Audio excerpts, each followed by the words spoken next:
Hola developers, bienvenidos al canal. Para los que es su primera vez por acá, mi nombre es Joandy y en este canal hablamos sobre programación del lado del backend, con énfasis en temas relacionados con la arquitectura basada en microservicios. En el video de hoy vamos a estar hablando sobre arquitectura de software. La arquitectura de software define la vista de más alto nivel de un sistema, y dentro de las arquitecturas de software existen varios estilos arquitectónicos que son las formas que tenemos para desarrollar aplicaciones. Dentro de esos estilos más conocidos son los monolitos. Los monolitos son un enfoque tradicional para desarrollar aplicaciones como si fuera un sistema único que se despliega como un sistema único. Tiene como principal desventaja su dificultad para escalar, entre otras. Sin embargo, luego de los monolitos surgió SOA como un enfoque para poder integrar varios monolitos y hacer más fácil su integración. Cuando SOA ya no fue suficiente debido a las necesidades de escalamiento de las tecnologías modernas y del mundo moderno con el surgimiento de las redes sociales y las grandes aplicaciones distribuidas, fue necesario entonces descomponer esos monolitos en pequeños servicios y surge lo que se conoce como la arquitectura basada en microservicios. Sin embargo, la arquitectura basada en microservicios tiene algunas desventajas fundamentales, como por ejemplo su alto costo de implementación y despliegue. Entonces, para resolver este pequeño problema de la arquitectura de microservicios y otros, surge entonces un nuevo esquema, una nueva forma de desarrollar aplicaciones, conocida como los monolitos modulares. En el video del día de hoy vamos a estar hablando sobre monolitos modulares. Vamos a ver en qué consiste este enfoque, vamos a ver cuáles son las diferencias con respecto a monolitos y a los microservicios, qué ventajas nos ofrece, y vamos a ver un ejemplo práctico incluso de cómo implementar un monolito modular utilizando una tecnología que desarrolló Spring que se llama Spring Modulit, que facilita la implementación de este enfoque de desarrollo de aplicaciones. Vamos con la introducción y nos vemos con el video del día de hoy. ¡Bienvenidos!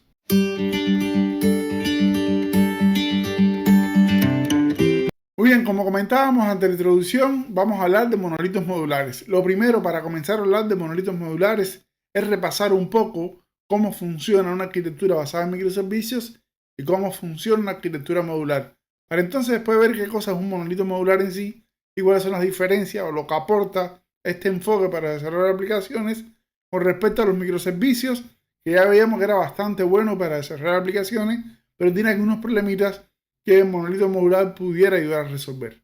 Entonces, una arquitectura de microservicios tradicional, supongamos el ejemplo que tenemos en pantalla, un microservicio o un pequeño servicio order, inventory, payment, tracking y demás, si está bien desarrollado como debería ser, aplicando el enfoque de una base de datos de servicio, cada pequeño servicio debería tener su propio mecanismo de persistencia, que debería ser una o más bases de datos, lo que sea, y se van a comunicar entre ellos utilizando usualmente mecanismos ligeros de comunicación, que puede ser una llamada HTTP REST, una llamada gRPC, un envío de mensaje a través de un bus de mensajería, utilizando un publicador suscriptor y demás. Estos pequeños servicios, estos pequeños microservicios, el elemento fundamental es se desarrollan independientes, usualmente en repositorios independientes, y se despliegan independientes. Este mecanismo de desplegarlo de manera independiente trae asociado ventajas, pero problemas, sobre todo problemas financieros, porque es muy costoso mantener una infraestructura de software donde tengas que tener máquinas o contenedores para cada uno de los servicios, infraestructura, dedicar recursos de RAM, de red, procesamiento, almacenamiento. Y bueno, esto hace que implementar una arquitectura de microservicios pudiera ser costoso o llega a ser costoso. Entonces este enfoque de desarrollo de microservicios tiene muchas ventajas con respecto a la escalabilidad, pero tiene la principal desventaja que es costoso y difícil de mantener, digamos, financieramente.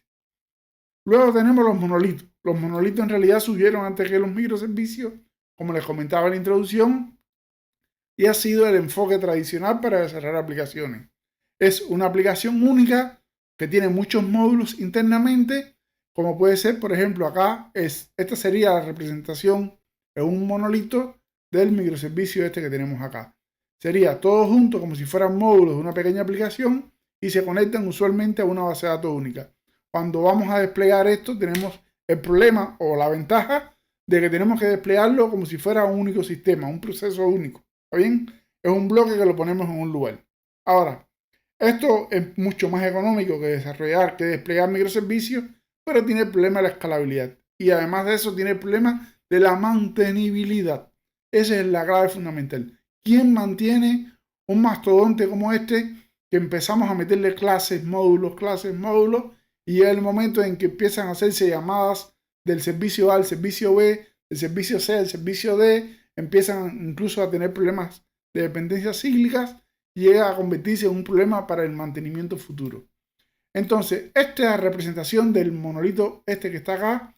Si lo llevamos un poquito más a una vista más interna de la aplicación, usualmente se desarrolla como una capa de persistencia, una capa de servicio, una capa de interfaz gráfica o de API REST, y luego cada módulo entonces tiene como si fuera carpeticas en esa capa, donde está en la capa de persistencia, tenemos un pedacito de order, en la capa de persistencia tenemos un pedacito de inventory, y así tenemos los famosos, por ejemplo, si estuviéramos usando Spring, order repository, inventory repository, tracking repository, y luego en la capa servicio tenemos, no sé, tracking service, que llama que inyecta una clase de shopping, que inyecta una clase de repositorio de orders, y se empieza a formar un poco de lo que se llama mezcolanza ya, entonces empiezan a mezclar cosas. Y entonces si nosotros profundizamos un poquitico más en las arquitecturas monolíticas tradicionales, vamos a llegar a este problema que tenemos acá, ¿no? Tenemos order service, que les comentaba, que muchas veces trae e inyecta. Tenemos, por ejemplo, payment service, que, por ejemplo, muchas veces inyecta order service, y entonces ya hay una relación directa entre orders y payments.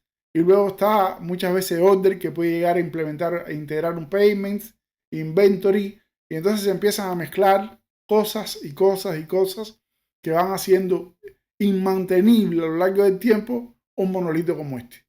Y ni hablar de la dificultad que luego tiene de descomponer este monolito para poder llevarle a una arquitectura de microservicios. Porque lo usualmente en el desarrollo de software es, si la empresa es pequeña, si el negocio es pequeño, se desarrolla un monolito y luego se busca una manera de, cuando ya hay que escalarlo técnicamente, se trata de descomponer ese monolito y llevarlo a microservicios. Pero cuando usted está implementando una arquitectura monolítica tradicional, ya hay momentos en que esto se forma un espagueti tremendo y que descomponerlo es muy complejo, es muy difícil.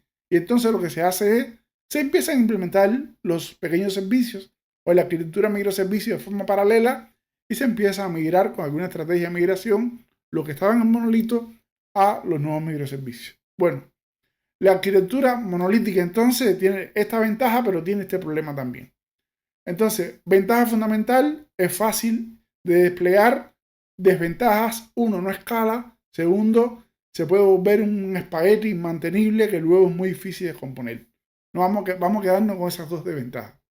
Bueno, para resolver este problema de los altos costos que tiene la implementación, probablemente de primera, una arquitectura microservicios y su despliegue, y para resolver los problemas del espagueti en el que podemos caer cuando implementamos monolitos, surge lo que se conoce como el monolito modular. El monolito modular es un enfoque para desarrollar aplicaciones que, al igual que el microservicio y la arquitectura monolítica, resuelve un problema particular. ¿Qué problema resuelve?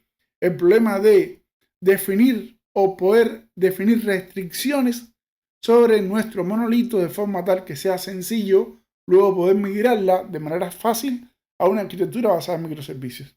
O sea, no es nada nuevo en realidad, es simplemente un conjunto de reglas que debemos seguir para de alguna manera evitar que el software se ensucie y que sea fácil descomponerlo en el futuro. Es desarrollar el monolito pensando que mañana lo voy a descomponer en microservicios. Y eso básicamente es un monolito modular. Palabras más, palabras menos. Vamos a ver entonces un monolito modular, la misma arquitectura que venimos viendo en el microservicio de un monolito. Ahora, ¿cómo representarla como un monolito modular? Bueno, tenemos nuestros pequeños servicios que habíamos tenido anteriormente, o módulos, y cada módulo de estos se va a conectar a su propia base de datos. Esto es un elemento fundamental. Internamente en nuestro monolito modular los componentes tienen que estar totalmente aislados entre sí. ¿Está bien? Y lo importante es que mantenerlo aislado después nos va a garantizar poder descomponerlo fácilmente. Si evolucionamos un poquito más ese monolito modular, lo vemos acá ahora, vamos a ver que ya no tenemos como teníamos acá. Vean que aquí teníamos una capa grande de persistencia y dentro de esa capa teníamos un lugarcito para cada, digamos, para cada entidad que vamos manejando, para cada repositorio, para cada servicio y demás. Aquí no. Aquí es un corte diferente. Es tener todo bien separado, bien diferente y incluso a nivel de persistencia y de conexión de base de datos y todo. Vean, esto es cómo sería un monolito modular. Tenemos una pequeña aplicación dentro del proceso que tiene su persistencia, sus servicios, sus contratos, su API, su UI, lo que sea. Y luego se define un conjunto de reglas de cómo se va a comunicar order con inventory, tracking con inventory, y así se definen las reglas. Las reglas tienen que cumplir ciertos principios o ciertos constraints que no se pueden violar. ¿Está bien? ¿Por qué? Porque después tiene que ser fácil descomponerlo. Vamos a ver, por ejemplo, acá. Internamente se definen mecanismos que aumentan, que disminuyen el alto acoplamiento y la bajo acoplamiento y alta cohesión, digamos. ¿Está bien? Por ejemplo, tenemos payments, orders e inventory. Si vamos a comunicar lo que sería el módulo de payment, o el módulo de orders, o el módulo de orders, o el módulo de payment, no lo podemos hacer internamente a partir de una clase de payment o de una clase de orders. Hay que hacerlo a nivel de contratos. Y esos contratos, el recurso que tenemos en la programación, básicamente son las interfaces. Si se dan cuenta, esto en realidad no es nada nuevo. Básicamente el monolito modular lo que nos dice es cómo hacerlo para que sea fácil después de componerlo. Incluso se pueden comunicar internamente dentro de la misma aplicación utilizando pasos y mensajes para facilitar aún más el desacoplamiento. ¿Está bien? Bueno, la arquitectura de monolito modular o el estilo arquitectónico de los monolitos modulares básicamente promueve lo que es el bajo acoplamiento a través de el uso de interfaces externas. Por ejemplo, si aquí tenemos payments, este servicio de payment va a tener una interfaz que se llama Payment Service, que no forma parte en sí directamente de la implementación, es el contrato como tal, y esa interfaz es lo que se inyectaría en el lugar donde sería necesario. Pero esa interfaz es un elemento superior dentro del módulo de payment, no es un elemento interior. Luego, cuando veamos el ejemplo con Spring Modulit y las restricciones que nos agrega para poder garantizar este desacoplamiento en realidad, vamos a ver cómo lo propone el proyecto Spring Modulit para esto. De paso de decirle que no va a ser en este video, ya que es un poco largo, vamos a hacer un video separado para hablar específicamente del ejemplo de Spring Modulit. Si alguien está ansioso, ya en nuestro GitHub está publicado el código, pueden entrar y ver el ejemplo de cómo implementar esto mismo, pero utilizando Spring Modulit, o esperen al próximo video que sale en los próximos días. Bueno, básicamente esta es la definición o cómo definir una arquitectura de monolito modular. Básicamente propone aislamiento, separación a nivel de código para que luego sea fácil descomponerlo. La idea fundamental es que descomponerlo sea muy sencillo. Ahora, ¿cuáles son los elementos fundamentales o las comparativas entre monolito modular, monolito y microservicios? Vamos a ver algunos ítems que hemos marcado acá y cómo lo garantiza cada uno de estos enfoques. Por ejemplo, vamos a correr más para acá. La agilidad del desarrollo del equipo de desarrollo. El monolito no contribuye mucho a la agilidad. Al tener todo el código mezclado y demás, esa cantidad de mezclas hace que se dificulte la legibilidad del código, decirlo en inglés, la legibilidad del código y que sea difícil de mantener. Por lo tanto, y los microservicios, como son servicios separados y demás, al igual que el monolito modular, garantizan este enfoque. Bueno, tolerancia a nivel de proceso. El monolito no la garantiza, el monolito modular tampoco, porque la forma de desplegar un monolito modular es la misma forma de desplegar un monolito.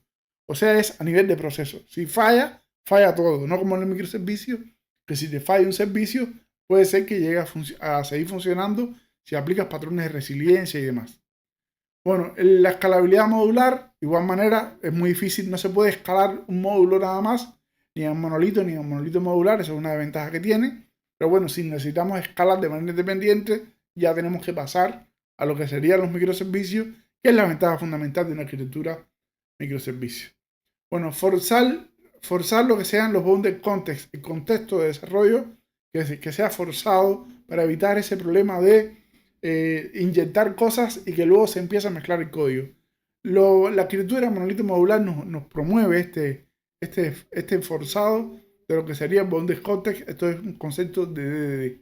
De hecho, monolitos modulares en Spring están muy asociados a DDD, y no sé si conocen una biblioteca que se llama JMolecules, que DDD en Spring Monolith se inyecta a través de Moments. Vamos a ver más adelante eso cuando veamos el código como tal. Bueno, implementaciones protegidas, monolito no lo garantiza, monolitos modulares y microservicios sí.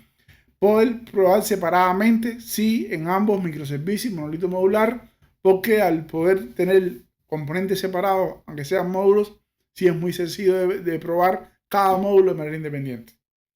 El traceo distribuido, esto es algo que evidentemente a nivel de módulos en una arquitectura monolítica es muy difícil.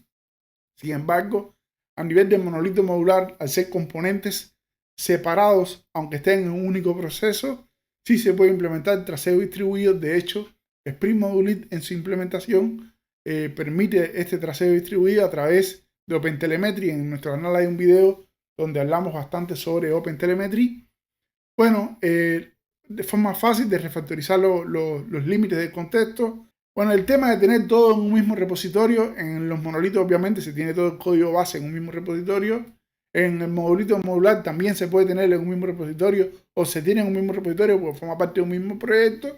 Sin embargo, los microservicios vieron que esto no se puede hacer o no se tiene normalmente, a no ser que se usa proyectos multimódulos y otras cosas que se pueden usar, pero lo usual es tener repositorios separados. Y bueno, esto hace tener muchos repositorios que mantener, que actualizar. Si un día tienes que hacer un cambio sobre el pipeline, tienes que hacerlo en muchos pipelines y demás. Bueno, básicamente estas son las principales diferencias que existen entre los monolitos, los microservicios y los monolitos modulares. Para resumir un poco, el monolito es desarrollar una aplicación como un proceso único y desplegarla como un proceso único. Principal desventaja, se puede formar reguero y desprolijidad en el mantenimiento del código y en la posible legibilidad futura, que esto se convierte en un problema para después descomponerlo y llevarlo a una arquitectura basada en microservicios. Los microservicios tienen todas las ventajas, resuelven muchos de los problemas de los monolitos, pero tienen el coste de mantenimiento, de despliegue, que es muy alto debido a que son muchos procesos independientes ejecutándose, además de los problemas de latencia que pueden haber por la comunicación y demás. Y el monolito modular viene más o menos a ser un intermedio entre un monolito y un microservicio, ya que el sistema se desarrolla independientemente, aunque se ejecuta en un proceso único, y esto hace que sea mucho más barato de mantener y luego más fácil de descomponer. Básicamente estas son, en resumen, las diferencias que hay entre uno y otro estilo arquitectónico. Bueno, hasta acá el video del día de hoy. En el próximo video vamos a ver Spring Monolith y un ejemplo práctico. De hecho, este mismo ejemplo que hemos estado hablando acá, pero implementarlo con Spring Monolith. Espero que te haya gustado el video. Si ha sido así, dale like y nos vemos en el próximo video. Hasta pronto.